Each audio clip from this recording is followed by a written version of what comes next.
இன்னைக்கு 30வது ஐபிஎல் ஆட்டம் நம்ம சிஎஸ்கே அணிக்கும் லக்னோ சூப்பர் ஜெயிண்ட் அணிக்கும் அவங்களுடைய ஹோம் கிரவுண்டில் ஆட்டம் நடந்திருந்தது. எப்படி இருக்க, இது வரைக்கும் மோசமாக விளையாண்டுகிட்டு இருந்த நம்ம சிஎஸ்கே அணி யாருமே எதிர்பார்க்காத ஒரு பர்ஃபார்மன்ஸ். முக்கியமாக நம்ம எம்எஸ் தோனி அவருடைய மாஸ்டர் பிளாஸ்டர் திட்டத்தால் இந்த ஆட்டத்தில் கடைசி ஓவர் வரைக்கும் போய் ஒரு மாதிரி த்ரில்லராக நம்ம சிஎஸ்கே அணி ஒரு திக் வெற்றியை இப்போ அடைஞ்சிருக்காங்க.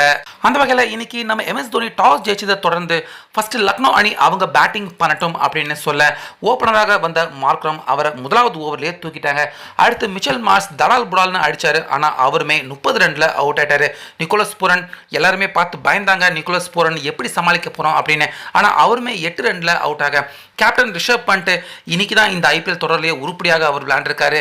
63 ரன்கள் எடுத்து லக்னோ அணி ஸ்கோர் உயர ரொம்பவே உதவியாக இருந்தார்.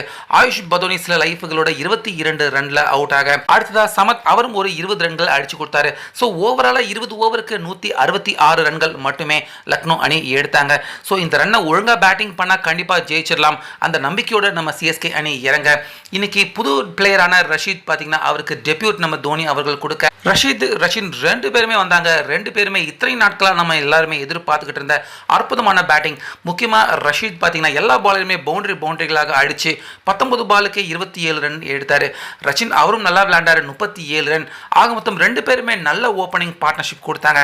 ஆனால் அதுக்கப்புறமா வந்த ராகுல் திரிபாட்டி இன்னைக்காச்சும் நல்லா விளையாடுவார் அப்படின்னு பார்த்தா 10 பால் விளையாண்டு 9 ரன் தான் எடுத்தார். ரச்சின் ரவீந்திரா அதிர்ச்சி தரும் விதமாக இன்னைக்கு 4வது பேட்ஸ்மேனாக நம்ம தோனி இறக்கி விட்டார். ஆனாலுமே அவர்கிட்ட இருந்து எந்த ஒரு யூஸும் இல்லை. 7 ரனுக்கே ரவீந்திரா அவரும் அவுட் ஆயிட்டாரு. அடுத்த விஜய் சங்கர் முதல் பாலே 4 அடிச்சாரு. இன்னைக்கு நல்லா விளையாடுவார் அப்படின்னு பார்த்தா அவரும் 9 ரன்கள் அவுட் ஆக சிவம் துபே கொஞ்சம் ஸ்லோவா அப்படி இப்படின்னு ஒரு 6 அடிச்சு மெதுவாக விளையாண்டுகிட்டு இருந்தாரு. அந்த நேரத்தில் விஜய் சங்கர் அவுட் ஆக அடுத்ததான் நம்ம எம்எஸ் தோனி அவர் உள்ள வர சிவம் துபே அதுக்கடுத்து நம்ம எம்எஸ் தோனி 2 பேருமே நல்ல பார்ட்னர்ஷிப் போட்டாங்க. குறிப்பாக சிவம் துபே ஒரு சில டாட் பால்கள் குரூஷியலான நேரத்தில் அவர் எடுத்தாலும் நம்ம தோனி சிக்ஸர்கள் பவுண்டரிகள் முக்கியமாக கேப்பில் தட்டி விட்டு கடைசி 2 ஓவருக்கு 24 ரன் அந்த அளவுக்கு மேட்சை க்ளோஸாக கொண்டு போய் கடைசி ஓவர் வரைக்கும் பரபரப்பாக இந்த மேட்சை விளையாண்டு ஒரு த்ரில்லரான திக் வெற்றியை நம்ம சிஎஸ்கே அணி அடைய வச்சிருக்காங்க. முக்கியமாக நம்ம எம்எஸ் தோனி இந்த மேட்ச்சில் நிறைய ராஜதந்திர வேலைகளை அவர் செஞ்சிருக்காரு. குறிப்பாக ஜடேஜாவை 4வது பிளேயராக இறக்கி விடுவார் அப்படின்னு யாருமே எதிர்பார்க்கல.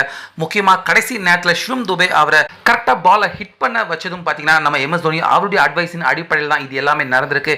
அந்த வகையில் நம்ம சிஎஸ்கே அணி ஒரு வழியாக தற்போது வெற்றியின் பாதைக்கு திரும்பி இருக்கிறது. கண்டிப்பாக ரசிகர்கள் எல்லாருக்குமே இது மிகப்பெரிய மகிழ்ச்சியை நிச்சயமாக கொடுத்துருக்கோம். ஸோ இந்த வெற்றி தொடருமா அப்படிங்கிறத நம்ம பொறுத்து இருந்து பார்க்கலாம்.